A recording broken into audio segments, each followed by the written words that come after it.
야담 도깨비를 찾아주신 여러분 감사합니다. 오늘도 재밌는 이야기로 여러분을 즐겁게 해드리겠습니다. 그 전에 좋아요와 구독 버튼 꼭 부탁드립니다. 그럼 시작할게요. 옛날 옛적 한양에서 사흘길 떨어진 산골 마을에 한씨 부인이라는 양반과 과부가 살고 있었습니다. 35의 나이에 홀로 된 지 3년째 한씨 부인은 남편이 남긴 기와집에서 여종 월선과 단둘이 살아가고 있었지요. 그런데 이상한 일이었습니다. 남편이 세상을 떠난 뒤로 한씨 부인의 몸에 알 수 없는 병이 들기 시작했거든요. 한기가 뼛속까지 파고들어 온몸이 얼음장처럼 차가워지다가도 갑자기 불덩이처럼 뜨거운 열이 치솟아 오르는 기이한 증상이었습니다. 마을의 약방주인 정학수가 온갖 약재를 써봤지만 소용이 없었지요. 오히려 날이 갈수록 한씨 부인의 얼굴은 창백해지고 몸은 파리해져만 갔습니다. 그해 가을, 장마가 끝나지 않고 계속되던 어느 밤이었습니다. 천둥 소리가 하늘을 찢고 빗줄기가 처마 끝에서 폭포수처럼 쏟아져 내렸지요. 한씨 부인은 이불을 뒤집어 쓴 채 몸을 떨고 있었습니다. 온몸이 얼음장같이 차가웠거든요. 마님, 또 한기가 드시는지요? 42의 월선이 다가와 한씨 부인의 손을 잡았습니다. 얼음덩이 같았지요. 월선이 급히 아궁이에 불을 지피려 할 때였습니다. 쿵! 대문 밖에서 무언가 무거운 것이 쓰러지는 소리가 들려왔습니다. 누구시오? 월선이 떨리는 목소리로 외쳤지만 대답이 없었습니다. 다시 한번 천둥이 울렸고 그 찰나 번개빛에 대문 앞에 쓰러진 사람의 그림자가 보였지요. 마님, 사람이 쓰러져 있사옵니다. 월선의 다급한 외침에 한씨 부인이 비틀거리며 일어났습니다. 온몸이 떨렸지만 그냥 둘 수 없었지요. 월선이 황급히 대문을 열자 28쯤 되어 보이는 사내가 비에 흠뻑 젖은 채 쓰러져 있었습니다. 어서 안으로 모셔라. 마님, 정체도 모르는 자를 들이시면 어찌. 사람이 죽어가는데 어찌 그냥 두겠느냐. 한씨 부인의 단호한 명에 월선은 더 이상 말하지 못했습니다. 두 사람이 힘겨우게 사내를 안으로 들였지요. 촛불을 가까이 대어 보니 남루한 옷차림에도 불구하고 얼굴만큼은 단정하고 깨끗했습니다. 하지만 어깨에 깊은 상처가 있었고 피가 흘러내리고 있었지요. 칼에 베인 상처로군요. 마님, 이자 필시 도적놈일 것입니다. 말을 삼가거라.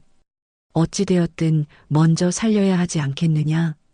한씨 부인이 손수물을 대어 사내의 상처를 닦아냈습니다. 그런데 이상한 일이었습니다. 사내의 상처를 닦는 동안 한씨 부인의 몸에서 얼음 같던 한기가 조금씩 물러가는 것이었지요. 마치 사내의 체온이 한씨 부인에게 전해지는 듯 했습니다. 마님, 안색이 조금 좋아지셨습니다. 월선도 놀라 말했습니다. 아까까지만 해도 죽을 상이던 한씨 부인의 얼굴에 약간의 혈색이 돌고 있었거든요. 사흘이 지나자 사내가 깨어났습니다. 맑은 눈동자가 천천히 떠지더니 주위를 둘러보았지요. 소인, 어찌 이곳에? 정신을 차렸구나. 사흘 전 우리 집 대문 앞에 쓰러져 있었느니라. 한씨 부인의 말에 사내가 황급히 몸을 일으키려 했습니다. 하지만 상처 때문에 신음을 흘리며 다시 누웠지요. 무리하지 말거라. 상처가 아직 아물지 않았느니라. 마님의 큰 은혜, 이 목숨 다하여도 갚을 길이 없사옵니다. 사내의 목소리는 낮았지만 어딘지 품위가 있었습니다.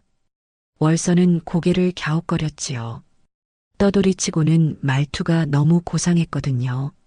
그대는 누구이며 어찌하여 그런 상처를 입었느냐? 한씨 부인이 물었습니다. 소인은 석주라 하옵니다. 떠돌며 품팔이를 하던 중 잘못 만난 자들에게 봉변을 당했사옵니다. 석주라는 사내는 더 이상 말하지 않았습니다. 한씨 부인도 깊이 캐묻지 않았지요. 몸이 나으면 어찌할 작정이냐? 부끄럽지만 갈 곳이 없사옵니다. 마님께서 허락하신다면 이 몸 천한 머슴으로라도 써주시옵소서. 받으신 은혜 갚고자 하옵니다. 한씨 부인은 잠시 생각에 잠겼습니다. 마침 집안일을 돌볼 남자 손이 필요하던 참이었지요. 그렇다면 당분간 이곳에 머물러도 좋으니라. 그렇게 떠돌이 석주가 한씨 부인의 집에 머물게 되었습니다. 그런데 이상한 일들이 벌어지기 시작했지요. 석주가 집에 들어온 뒤로 한씨 부인의 병세가 조금씩 나아지기 시작한 것이었습니다. 석주의 상처가 아물자 본격적으로 집안일을 돕기 시작했습니다. 새벽부터 밤늦게까지 쉬지 않고 일했지요. 장작을 패고 밭을 메고 지붕을 고치고 온갖 허드렛 일을 마다하지 않았습니다. 그런데 월선의 눈에는 뭔가 이상한 점이 보였습니다. 석주의 손이 너무 곱고 부드러웠거든요. 굳은 살이 거의 없었지요. 도끼질을 할 때도 어딘지 어색했고 삽질을 할 때도 서툴렀습니다. 마치 평생 책이나 붓을 잡던 사람이 억지로 연장을 든 것 같았어요. 하지만 더욱 이상한 것은 석주가 한씨 부인을 바라보는 눈빛이었습니다. 일을 하다가도 자꾸만 한씨 부인이 계신 쪽을 힐끔힐끔 쳐다보곤 했거든요. 한씨 부인이 마당에 나오시기라도 하면 손에 든 연장도 잊은 채 멍하니 바라보다가 눈이 마주치면 황급히 고개를 돌리곤 했지요. 어느 날 월선이 참다 못해 한씨 부인께 말씀드렸습니다. 마님, 저 석주라는 자가 심히 수상하옵니다. 무슨 말이냐? 손을 보시옵소서. 머슴치고는 너무도 곱사옵니다. 마치 양반 도령의 손 같지 않사옵니까? 한씨 부인도 그 점이 궁금하긴 했습니다. 하지만 석주가 워낙 성실하게 일하니 대수롭지 않게 여겼지요. 그보다 더 이상한 것이 있사옵니다. 월선이 목소리를 낮추었습니다. 마님을 바라보는 눈빛이 예사롭지 않사옵니다. 마치 마님을 흠모하는 듯한 시선으로. 무슨 헛소리를 하는 것이냐? 한씨 부인이 얼굴을 붉히며 꾸짖었습니다. 하지만 마음 한 구석으로는 월선의 말이 신경 쓰였지요. 사실이었습니다. 석주는 한씨 부인을 볼 때마다 유난히 깊이 들여다보곤 했어요. 그 시선이 어찌나 강렬한지 한씨 부인은 때때로 불편함을 느꼈습니다. 마치 무언가를 꿰뚫어 보려는 듯한 눈빛이었거든요. 그런데 더욱 기이한 일이 벌어졌습니다. 석주가 집에 온 뒤로 한씨 부인의 병세가 점점 나아지기 시작한 것이지요. 매일 밤 찾아오던 한기가 조금씩 줄어들었고 얼굴에도 혈색이 돌기 시작했습니다. 어느 날 저녁 석주가 산에서 돌아왔습니다. 손에는 온갖 풀뿌리와 나무 껍질을 한 알을 안고 있었지요. 석주야, 그것이 무엇이냐? 월선이 의심스러운 눈초리로 물었습니다. 아, 그저 몸에 좋다 하여 캐온 것들이옵니다. 석주의 대답은 어딘지 머뭇거렸습니다. 그리고는 슬쩍 한씨 부인 쪽을 바라보며 작은 소리로 중얼거렸지요. 마님의 안색이 예전보다는 나으셨으나 아직 맥이 고르지 못하신데 뭐라 하였느냐? 월선이 날카롭게 물었습니다. 아, 아무것도 아니옵니다. 석주가 황급히 그 자리를 피했습니다. 한씨 부인은 이상했습니다. 천한 머슴이 어찌 자신의 몸 상태를 그리 정확히 아는지 말이지요. 게다가 방금 맥이라는 말을 했는데 그것은 의원들이나 쓰는 말이 아니었습니까? 그날 밤이었습니다. 한씨 부인이 또다시 한기에 떨고 있을 때 석주가 조심스럽게 문을 두드렸습니다. 마님, 소인 석주옵니다. 이 밤중에 무슨 일이냐? 월선이 경계하며 물었지요. 마님께서 편찮으신 것 같아 감히 여쭙고자 하옵니다. 무엇을 여쭌다는 것이냐? 마님의 증상이 혹시 온몸이 얼음장같이 차가워지다가도 갑자기 불덩이처럼 뜨거워지는 것은 아니시옵니까? 월성과 한씨 부인이 깜짝 놀랐습니다. 아무에게도 말하지 않은 증상을 어찌 정확히 아는 것일까요? 그대가 어찌 그것을 소인이 감히 마님의 병을 알아볼 수 있사옵니다. 부디 믿어주시옵소서. 무슨 허황된 소리를 당장 물러가거라. 월선이 소리쳤지만 한씨 부인은 말렸습니다. 잠깐 들어오너라. 문이 열리자 석주가 조심스럽게 들어왔습니다. 손에는 낮에 캐온 약초들을 달인 약그릇을 들고 있었어요. 마님, 이것을 드시옵소서. 이것이 무엇이냐? 당귀, 청궁, 작약을 달인 것이옵니다. 마님의 병은 깊은 근심으로 기혈이 막혀 생긴 한기병이옵니다. 이 약을 드시면 감히 천한 것이 무슨 의수를 안다고. 월선이 다시 소리쳤습니다. 하지만 석주의 눈빛은 진지했고 한씨 부인은 묘하게도 그를 믿고 싶었지요. 내가 마시겠노라. 마님, 혹시라도 잘못되시면 괜찮다. 어차피 이대로도 죽을 판인데 뭐가 더 나빠지겠느냐. 한씨 부인이 약그릇을 받아들었습니다. 쓴맛이 입안 가득 퍼졌지요. 하지만 이상하게도 목구멍을 타고 내려가자마자 몸이 따뜻해지기 시작했습니다. 마님, 이제 편히 주무시옵소서. 소인은 이만 물러가겠나이다. 석주가 물러나려 할 때 한씨 부인의 눈꺼풀이 무거워졌습니다. 오랜만에 찾아온 편안함에 몸을 맡겼지요. 월선은 밤새 잠을 이루지 못했습니다. 혹시나 석주가 무슨 짓을 할까봐 마님 방문 앞을 지켰거든요. 다음 날 아침 한씨 부인은 오랜만에 개운하게 잠에서 깼습니다. 온몸을 짓누르던 한기가 사라지고 몸이 한결 가벼웠지요. 마님, 안색이 얼마나 좋아지셨는지요. 월선도 놀라움을 감추지 못했습니다. 며칠 전까지만 해도 귀신 같던 얼굴에 생기가 돌고 있었거든요. 어젯밤 석주가 다려준 그 약이. 한씨 부인은 석주를 찾았습니다. 마당에서 우물물을 길어 올리던 석주가 고개를 들었어요. 마님, 몸이 좀 어떠하시옵니까? 석주야, 그대는 도대체 누구냐? 어찌 그런 약을 지을 줄 아는 것이냐? 석주가 잠시 망설였습니다. 소인, 어려서 할아버님께 약초에 대해 조금 배웠사옵니다. 조금이라고? 마을의 정학수 약방 주인도 몇 달을 고치지 못한 병을 하루 만에. 과찬이시옵니다. 마님의 병이 원래 약으로 고칠 수 있는 것이었을 뿐이옵니다.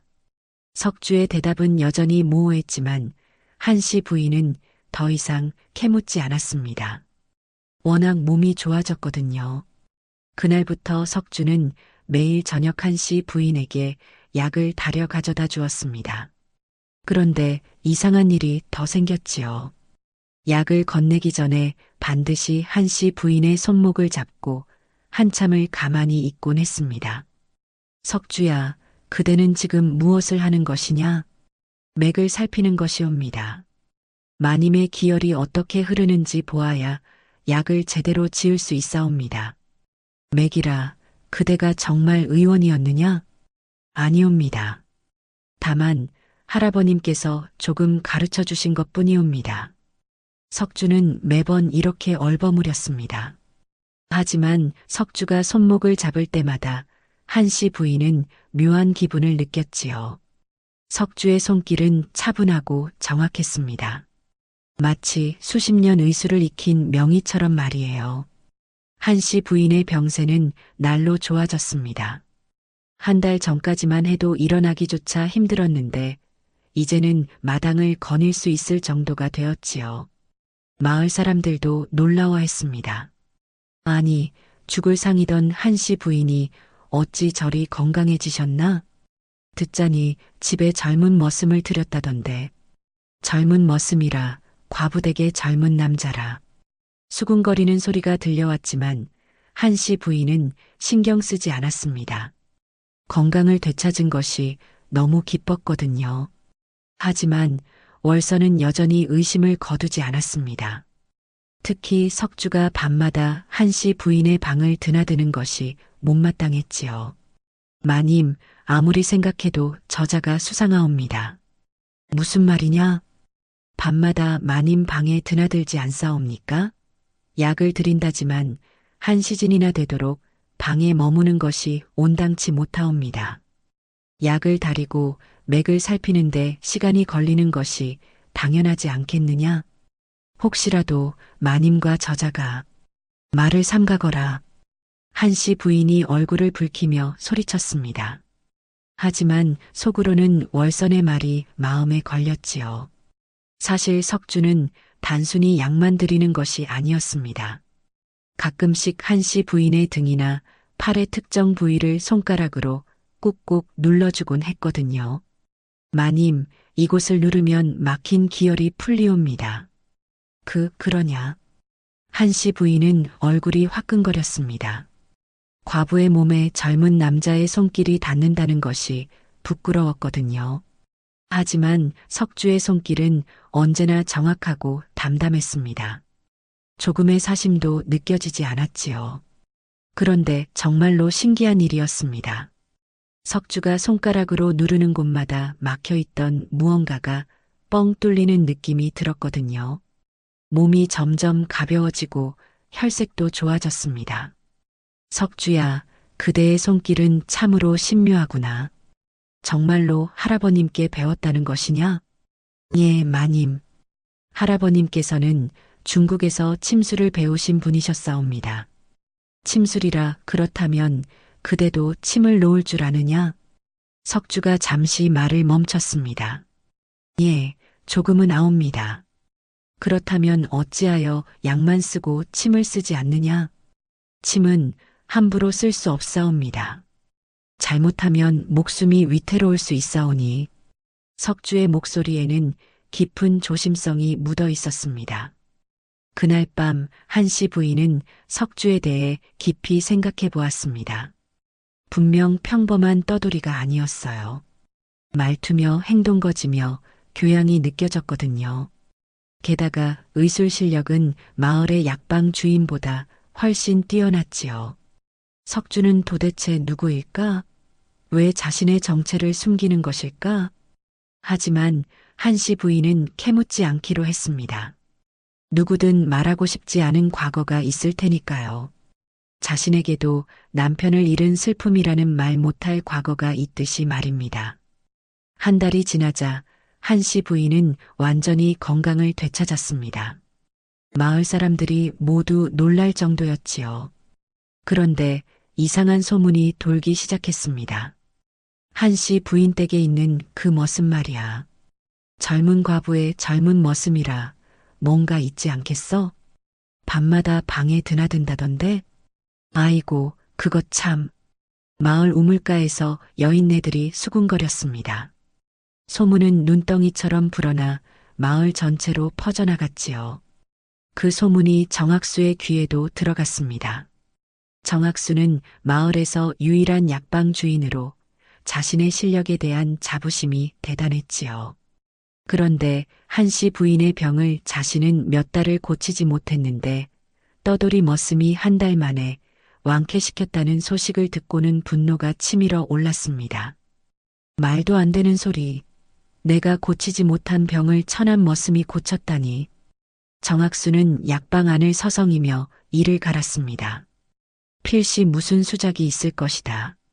젊은 과부와 젊은 남자, 분명 부정한 일을 저지르고 있는 게 틀림없어. 정학수는 자신의 무능함을 인정하고 싶지 않았습니다. 그래서 한씨 부인과 석주 사이에 무언가 불순한 관계가 있을 것이라 믿고 싶어 했지요. 어느 날 저녁 정학수는 몰래 한씨 부인의 집 뒤편으로 갔습니다. 담장 너머로 안을 엿보기 위해서였지요. 마침 석주가 약그릇을 들고 한씨 부인의 방으로 들어가는 모습이 보였습니다. 역시 밤마다 방에 드나들고 있군. 정학수는 숨을 죽이고 기다렸습니다. 한 시즌쯤 지나자 석주가 방에서 나왔어요. 정학수는 눈을 부릅떴지요. 저렇게 오래 방 안에 있다니 분명 무슨 짓을 하고 있는 것이다. 다음 날 정학수는 마을 사람들에게 말하고 다녔습니다. 내가 직접 보았소. 그 석주라는 자가 밤마다 한씨 부인 방에 드나들고 있소이다. 그것 참 온당치 못한 일이로군요. 과부와 머슴이라 체면도 없는 것들이로군. 마을 사람들의 수군거림은 더욱 심해졌습니다. 월선도 더욱 불안해졌지요. 마님 마을에 좋지 않은 소문이 돌고 있사옵니다. 무슨 소문이냐? 마님과 석주가 부정한 관계라는. 한씨 부인의 얼굴이 새하얗게 질렸습니다. 헛소문이로구나. 석주는 단지 내 병을 고쳐준 은인일 뿐이니라. 소인도 그리 아뢰었사옵니다. 하지만 정학수가 밤마다 저자가 마님 방에 드나드는 것을 보았다 하며 그것은 치료를 위한 것이 아니더냐. 하오나 세상 사람들이 그리 보지 않사옵니다. 더구나 과부 마님께서 젊은 남자를. 한씨 부인은 할 말을 잃었습니다. 100번 설명해도 소용없을 것 같았거든요. 그날 밤 석주가 평소처럼 약을 가져왔을 때 한씨 부인이 말했습니다. 석주야, 이제 그만 약을 끊어도 되지 않겠느냐? 내 몸이 이미 다 나았으니. 석주가 고개를 저었습니다. 아직 완전하지 않사옵니다. 마님의 맥을 보니 아직 뿌리가 남아있사옵니다. 조금만 더 치료하면. 하지만 마을에 좋지 않은 소문이. 소문이라니 무슨 소문이옵니까? 한씨 부인이 망설이다가 말했습니다. 그대가 밤마다 내 방에 드나든다 하여 사람들이 우리 사이를 의심한다는구나. 석주의 얼굴이 굳어졌습니다. 그것은 소인의 불찰이옵니다. 마님의 명예에 누를 끼칠 줄은. 아니다. 그대 잘못이 아니니라. 다만 한씨 부인도 말을 잇지 못했습니다. 마님, 소인이 이 집을 떠나는 것이 좋겠사옵니다. 무슨 말이냐? 아직 그대에게 은혜도 갚지 못했는데 마님께서 건강하신 것만으로도 충분하옵니다. 이 이상 폐를 끼칠 수 없사옵니다. 아니다. 내가 허락하지 않는다. 그대는 내 생명의 은인이 아니냐. 세상 사람들이 뭐라 하든 나는 상관치 않노라. 한씨 부인의 단호한 말에 석주는 더 이상 말하지 못했습니다. 하지만 정학수는 계속해서 소문을 퍼뜨렸지요.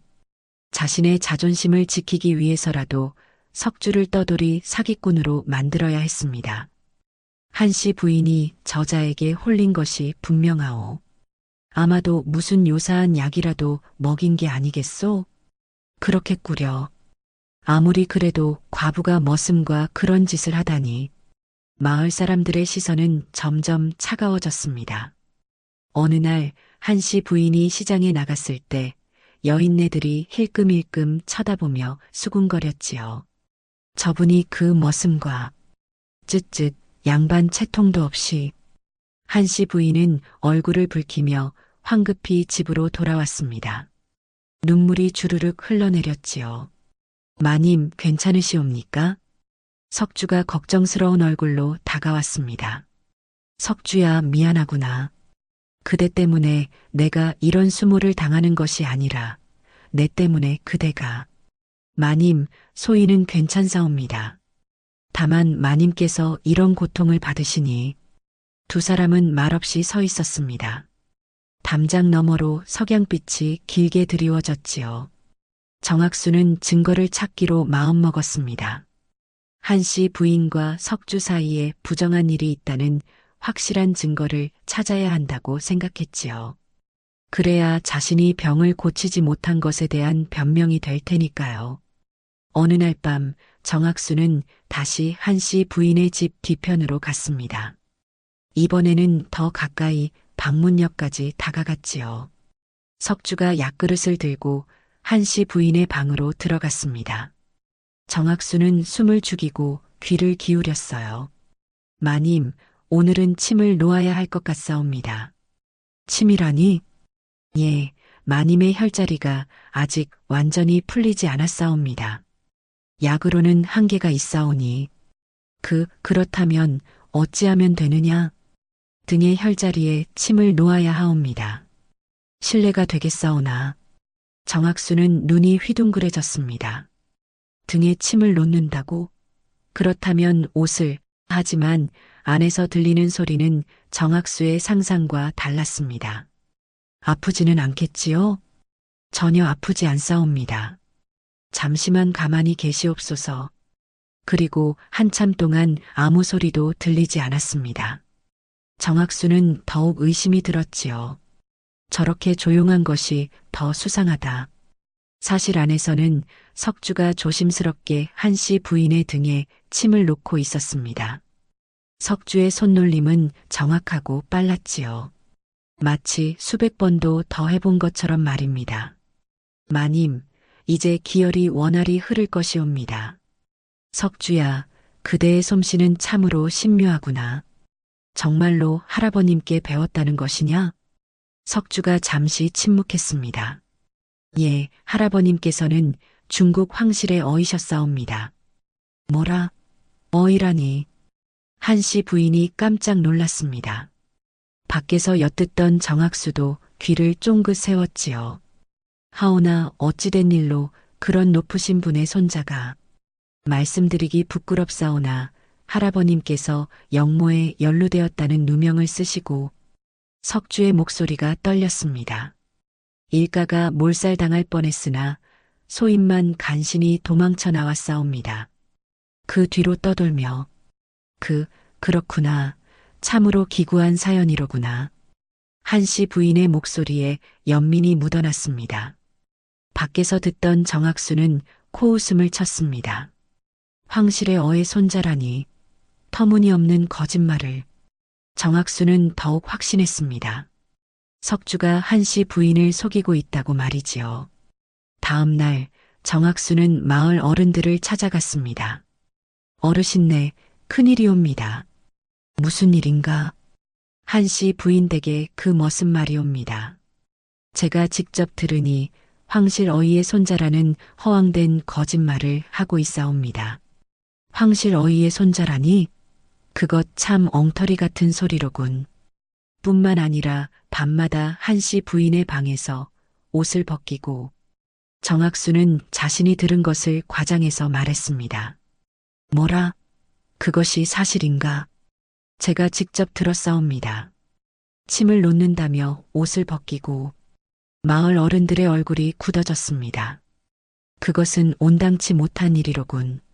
아무리 치료라 해도 과부의 몸을 함부로, 더구나 정체도 불분명한 떠돌이가 거짓말까지 한다면 이는 관아에 알려야 할 일이 아니겠소? 정학수가 부채질했습니다. 그렇겠구려. 양반과 부인의 명예가 걸린 문제이니 마을 어른들이 고개를 끄덕였습니다. 며칠 뒤 마을 사람들이 한씨 부인의 집 앞에 모여들었습니다. 한씨 부인 나오시오. 저 머슴놈을 내보내시오. 한씨 부인이 떨리는 다리로 나왔습니다. 무슨 일이시옵니까? 그 석주라는 자말이오. 부인을 속이고 있소이다. 무슨 말씀을? 황실 어이의 손자라니 그런 허황된 거짓말이 어디 있소? 분명 사기꾼이오. 뿐만 아니라 매일 밤 부인의 옷을 벗기고. 아니옵니다. 그것은 치료를 위한. 한씨 부인이 얼굴을 붉히며 변명했지만 사람들은 믿지 않았습니다. 과부가 외로움을 못 이겨 머슴과 양반 채통도 없이. 한씨 부인은 눈물을 흘렸습니다. 아무리 설명해도 소용없었거든요. 석주가 나왔습니다. 어르신네, 모두 오해이옵니다. 소인은 정말로. 입 닫혀라. 내 놈이 무슨 황실어의 손자냐? 당장 이 마을에서 떠나거라. 그렇소. 썩 떠나지 못할까? 마을 사람들이 소리쳤습니다. 잠깐, 석주를 내보낼 수 없소. 한씨 부인이 석주 앞을 가로막았습니다. 부인, 정신을 차리시오. 저자에게 홀린 것이오. 아니옵니다. 석주는 정말로 내 생명을 구해준 은인이옵니다. 그렇다면 증명해 보시오. 정말 황실어의 손자라는 것을. 정학수가 비웃으며 소리쳤습니다. 석주는 아무 말도 하지 못했습니다. 증명할 방법이 없었거든요. 황실에서 도망칠 때 아무것도 가져오지 못했으니까요. 역시 거짓말이었구나. 당장 관아에 고발하겠소. 정학수가 승리의 미소를 지으며 말했습니다. 다음 날 새벽 관아의 포졸들이 한씨 부인의 집으로 들이닥쳤습니다. 석주라는 자 어디 있느냐? 관아의 명에 의해 체포한다. 석주는 저항하지 않았습니다. 순순히 포박을 당하며 한씨 부인을 바라보았지요. 마님 죄송하옵니다. 소인 때문에. 아니다, 석주야. 내가 함께 가겠노라. 한씨 부인도 황급히 옷을 갈아입고 관아로 향했습니다. 월선도 뒤따랐지요. 관아에는 이미 정학수와 마을 어른들이 모여 있었습니다. 높은 자리에 앉은 사또가 위험 있는 목소리로 물었습니다. 석주라는 자가 내 놈이냐? 예, 사또님. 내 놈이 한씨 부인을 농락했다 하는데 사실이냐? 아니옵니다. 소인은 단지 마님의 병을 치료했을 뿐이옵니다. 치료? 떠돌이 머슴 주제에 무슨 의술을 안다는 것이냐? 사또가 눈을 부릅뜨며 물었습니다. 소인 할아버님께 배웠사옵니다. 할아버지가 누군데? 석주가 입을 다물었습니다. 차마 말할 수 없었거든요. 사또님, 정학수가 나섰습니다. 저자가 황실어이의 손자라는 황당한 거짓말을 하였사옵니다. 뭐라? 황실어이의 손자? 사또가 코웃음을 쳤습니다. 겨우 떠돌이 머슴 주제에 황실어의 손자라니. 그것 참 웃기는 소리로구나. 사또님 정말이옵니다. 한씨 부인이 무릎을 꿇으며 애원했습니다. 몇 달을 앓던 병이 한 달 만에 완쾌되었사옵니다. 그것이 무슨 증거가 되느냐? 어쩌면 저절로 나았을 수도 있지 않으냐? 사또가 차갑게 말했습니다. 아니옵니다. 정학수 약방 주인이 몇 달을 고치지 못한 병을. 사또님, 정학수가 발끈하며 나섰습니다. 소인의 실력이 부족했던 것은 인정하옵니다. 하오나 이자가 의술로 고쳤다는 것은 믿을 수 없사옵니다. 그렇다면 무엇으로 고쳤다는 것이냐? 사또가 물었습니다. 정학수가 의미심장하게 말했습니다. 과부의 외로움을 달래주어 마음의 병이 나았을 것이옵니다. 관아 안이 웅성거렸습니다. 아니옵니다. 그런 것이 아니옵니다. 석주, 내 놈이 정말 황실어의 손자라면 증명해보거라. 소인. 석주가 입을 열려다 닫았습니다. 아무런 증거도 없었거든요. 증명하지 못한다면 내 놈은 거짓말로 양반과 부인을 농락한 죄로. 사또님. 그때 석주가 큰 소리로 외쳤습니다. 소인에게 마지막으로 한 가지만 여쭙게 해주시옵소서. 말해보거라. 마님의 병명을 아시는 분이 계시옵니까? 사또가 정학수를 바라보았습니다. 정학수, 내가 한씨 부인을 치료했다 하였으니 병명을 알겠지? 정학수가 당황했습니다. 그것은 허약증이옵니다. 허약증? 석주가 고개를 저었습니다. 틀렸사옵니다. 마님의 병은 한기병이옵니다. 한기병? 그게 무엇이냐? 사또가 물었습니다. 깊은 근심과 슬픔으로 인해 기혈이 막히고 그로 인해 한기와 열기가 교차하는 병이옵니다. 특히 홀로 계신 부인네들에게 자주 나타나는 증상이옵니다. 정학수의 얼굴이 새하얗게 질렸습니다. 그런 병명은 들어본 적도 없었거든요. 처방은 당귀, 청궁, 작약을 주로 하고 여기에 감초와 진피를 더하여. 석주가 술술 말하는 처방전에 사또도 놀랐습니다. 그리고 등의 대추혈, 신수혈, 간수혈에 침을 놓아 막힌 기혈을 풀어야 하옵니다. 정말로 의수를 아는 것인가? 사또가 놀라 물었습니다. 예, 사또님. 소인의 할아버님께서는 석주가 마침내 결심했습니다. 더 이상 숨길 수 없었거든요. 소인의 할아버님께서는 중국 황실에 어이셨던 유창립 대인이옵니다. 뭐라? 관아 안이 술렁거렸습니다. 유창립이라면 30년 전 영모 사건에 연루되어 사또가 놀라 말했습니다. 예, 그 일로 일가가 몰살당했사옵니다. 소인만 간신히 도망쳐. 거짓말이요.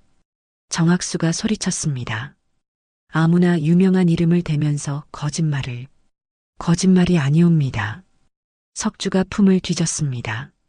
소인에게는 증거가 있사옵니다. 석주가 품에서 작은 비단 주머니를 꺼냈습니다. 포졸이 그것을 받아 사또에게 올렸지요. 사또가 주머니를 열자 그 안에서 은빛이 번쩍이는 가느다란 침들이 나왔습니다. 하지만 보통 침이 아니었어요. 침마다 정교한 용 문양이 새겨져 있었거든요. 이것은 사또의 손이 떨렸습니다. 황실에서만 사용하는 은침이 아니냐. 관아 안이 다시 술렁거렸습니다. 예, 사또님. 이것은 할아버님께서 황실로부터 하사받으신 은침이옵니다. 용 문양은 황제 폐하의 어명으로 새겨진 것이옵니다. 석주가 침을 하나 집어들었습니다. 촛불에 비추자 용 문양이 선명하게 드러났지요.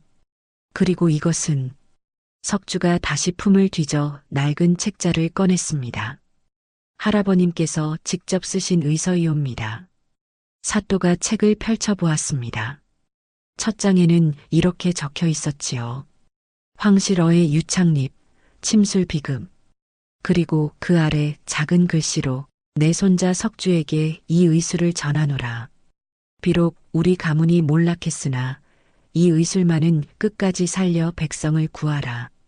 사또가 책장을 넘기자 온갖 처방전과 침술 기법이 빼곡히 적혀 있었습니다. 그림까지 곁들여져 있어서 한눈에 봐도 보통 의서가 아니었지요. 이것은 정말. 사또가 감탄하며 말했습니다. 정학수는 주저앉았습니다. 자신이 그토록 우러러보던 황실 어이의 손자가 바로 눈앞에 있었던 것이지요. 사또님, 소인이 잘못했사옵니다. 정학수가 떨리는 목소리로 말했습니다. 내가 질투심에 눈이 멀어 은인을 모함했사옵니다. 정학수? 사또가 엄하게 꾸짖었습니다. 내 놈이 자신의 무능함을 감추려고 거짓 고발을 한 것이로구나. 용서하여 주시옵소서, 사또님. 정학수가 바닥에 엎드렸습니다. 한씨 부인은 눈물을 흘렸습니다. 기쁨의 눈물이었지요. 석주야, 정말로 그런 고귀한 분이었구나. 사또가 석주를 바라보았습니다. 석주, 내가 정말 유창립 대인의 손자라면 어찌하여 그 신분을 숨기고 떠돌았느냐? 사또님, 소인의 집안은 영모라는 누명을 쓰고 몰살당했사옵니다. 신분을 밝히면 죽음뿐이었사옵니다. 그래서 떠돌며, 예, 할아버님의 유언대로 가난한 백성들을 치료하며 살아왔사옵니다. 사또가 고개를 끄덕였습니다. 훌륭하도다. 비록 집안이 몰락했으나 의술로 백성을 구한다니. 사또님, 그렇다면 석주는? 한씨 부인이 조심스럽게 물었습니다. 무죄이옵니다. 오히려 정학수가 거짓 고발을 한 죄로 벌을 받아야 하겠지요. 사또가 정학수를 바라보았습니다. 하오나. 사또가 석주를 보며 말했습니다. 내 집안의 영모 사건은 아직 풀리지 않았다. 신분을 밝히는 것이 위험할 수도 있느니라. 알고 있사옵니다, 사또님. 그렇다면 계속 떠돌 생각이냐? 석주가 잠시 망설이다가 한씨 부인을 바라보았습니다. 사또님, 만약 마님께서 허락하신다면 이곳에 머물며 마을 사람들을 치료하고 싶사옵니다. 한씨 부인의 얼굴이 환해졌습니다. 석주야, 정말이냐? 예, 마님. 마님께서 소인을 거두어 주신 은혜를 잊을 수 없사옵니다. 사또가 미소 지었습니다.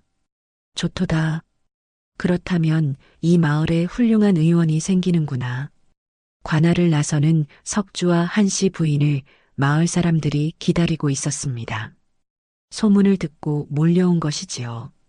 석준아리, 황실어의 손자이셨다니 저희가 몰라보고 죄송하옵니다.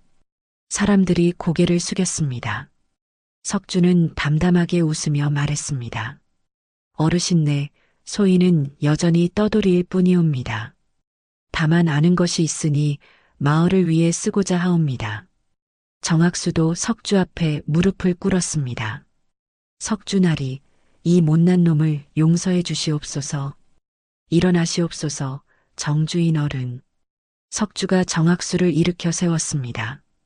소인도 처음부터 신분을 밝혔어야 했사옵니다. 주인 어른께서 의심하신 것도 당연하옵니다. 아니옵니다. 소인이 질투심에. 이제 그 일은 잊으시지요. 앞으로 함께 마을 사람들을 치료하면 되지 않겠사옵니까? 석주의 너그러운 말에 정학수는 감격하여 눈물을 흘렸습니다. 그날 이후 석주는 마을의 의원이 되었습니다. 정학수와 함께 약방을 열어 마을 사람들을 치료했지요. 석주의 침술 실력은 신묘하여 먼 곳에서도 사람들이 찾아왔습니다. 한씨 부인은 완전히 건강을 되찾았습니다. 더 이상 한기에 떨지도 열에 시달리지도 않았지요. 얼굴에는 항상 미소가 머물렀습니다. 어느 봄날 한씨 부인이 마당에서 꽃을 가꾸고 있을 때 석주가 다가왔습니다. 마님, 진맥을 해도 되겠사옵니까? 또 무슨 병이라도 생겼느냐? 한씨 부인이 웃으며 손목을 내밀었습니다. 석주가 조심스럽게 맥을 짚었지요. 마님의 기혈이 매우 원활하옵니다. 완전히 건강하시옵니다. 그것은 모두 그대 덕분이니라. 아니옵니다. 마님께서 소인을 믿어주신 덕분이옵니다. 두 사람이 마주보며 미소 지었습니다. 담장 너머로 봄바람이 불어와 꽃잎을 흩날렸지요. 월선이 웃으며 다가왔습니다. 마님, 석준아리, 진지 드시옵소서. 고맙다 월선아. 세 사람이 함께 밥상에 둘러앉았습니다. 평화로운 오후였지요. 마을 사람들도 이제는 석주를 존경했습니다. 가난한 이들에게는 약값을 받지 않고 밤낮 없이 환자를 돌보는 석주의 모습에 감동했거든요. 석준아리는 정말 훌륭하신 분이야. 황실어의 손자라는 높으신 신분인데도 우리 같은 천민들까지 치료해 주시니 한씨 부인 마님도 복이 많으시지. 그런 은인을 만나시다니. 마을 사람들의 이야기가 따뜻했습니다. 정학수도 석주에게 의술을 배우며 훌륭한 의원으로 거듭났습니다. 예전의 자만심을 버리고 겸손하게 배우는 자세로 바뀌었지요. 석준아리, 이 혈자리는 어찌 찾는 것이옵니까? 정주인 어른, 이렇게 손가락 3마디를 재어. 석주가 정성껏 가르쳤습니다. 두 사람은 이제 진정한 동료가 되었지요. 세월이 흘러 석주의 명성은 널리 퍼졌습니다. 멀리 한양에서도 석주의 침수를 보러 오는 양반들이 있었지요. 하지만 석주는 여전히 마을을 떠나지 않았습니다. 석주야, 한양으로 가면 큰 부귀를 누릴 수 있을 텐데. 한씨 부인이 물었습니다. 마님, 소인은 이곳이 좋사옵니다. 마님께서 계시고 소인을 필요로 하는 사람들이 있는 이곳이. 석주의 목소리는 진심이었습니다.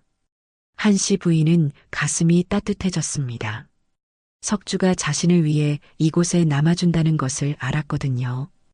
어느 날 저녁 석주가 평소처럼 한씨 부인의 진맥을 하고 있을 때였습니다. 마님, 소인이 감히 여쭙고 싶은 것이 있사옵니다. 무엇이냐? 소인이 비록 역적의 후손이라는 낙인이 찍혀 있사오나 마님께서 소인을. 석주가 말을 잇지 못했습니다. 한씨 부인은 석주의 마음을 알았지요. 석주야, 나도 그대가 두 사람의 눈이 마주쳤습니다. 오랜 시간 쌓아온 신뢰와 마음이 그 눈빛에 담겨 있었지요. 그렇게 석주와 한씨 부인은 부부의 연을 맺었습니다. 마을 사람들이 모두 축하해 주었고 정학수도 진심으로 기뻐했지요. 석주는 평생 마을에서 의술로 백성을 구했습니다. 할아버지의 유언대로 가난한 이들을 돌보며 살았지요. 한씨 부인도 석주와 함께 환자들을 돌보며 행복한 삶을 살았습니다. 이 이야기가 우리에게 전하는 교훈은 무엇일까요? 첫째, 사람을 겉모습으로 판단해서는 안 된다는 것입니다. 천한 떠돌이처럼 보였던 석주가 황실 어이의 손자였듯이 우리 주변에 평범해 보이는 사람들도 귀한 재능을 가지고 있을지 모르니까요. 둘째, 선행에는 반드시 복이 따른다는 것입니다. 한씨 부인이 쓰러진 석주를 불쌍히 여겨 거두어들인 것이 결국 자신의 생명을 구하고 평생의 반려자를 얻는 일이 되었지요. 셋째, 질투와 시기는 사람을 망친다는 것입니다. 정학수의 질투심이 얼마나 큰 화를 불러올 뻔했는지 보셨을 것입니다. 하지만 잘못을 뉘우치고 겸손해지자 오히려 훌륭한 의원으로 거듭날 수 있었지요. 넷째, 진실은 언젠가 밝혀진다는 것입니다.